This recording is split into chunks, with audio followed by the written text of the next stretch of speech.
Le Pays de Montbéliard Agglomération est candidat au label Capitale française de la culture parce que le Pays de Montbéliard a mis quelques millions d'euros chaque année sur l'activité culturelle du Pays de Montbéliard, que ces investissements historiques et nos projets d'avenir, puisqu'on a créé un schéma culturel sur ce Pays de Montbéliard, de porter cette culture sous toutes ses formes au niveau des 72 communes, je pense que ça méritait au moins de postuler vers cette obtention du label.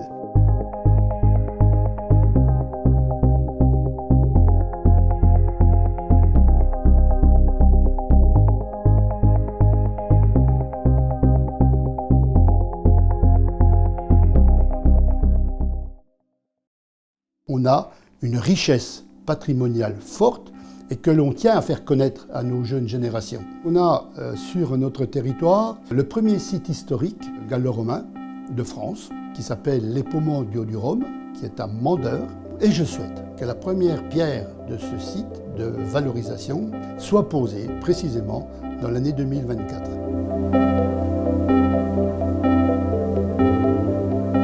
Notre ambition, c'est qu'il y ait au moins un projet artistique ou culturel dans chacune des 72 communes de l'agglomération. Nous souhaitons mettre en avant la création, mettre en avant les artistes, associer au maximum les habitants du Pays de Montbéliard et essayer de les placer pas uniquement dans une position de spectateur ou de consommateur de culture, mais comme acteurs, comme créateurs, associer un processus créatif avec des artistes dans une démarche participative et de co-construction. C'est vraiment la logique qui gouverne notre candidature.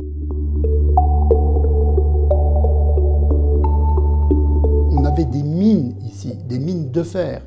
On a eu des forges qui se sont installées. On a eu de l'industrie textile qui s'est installée.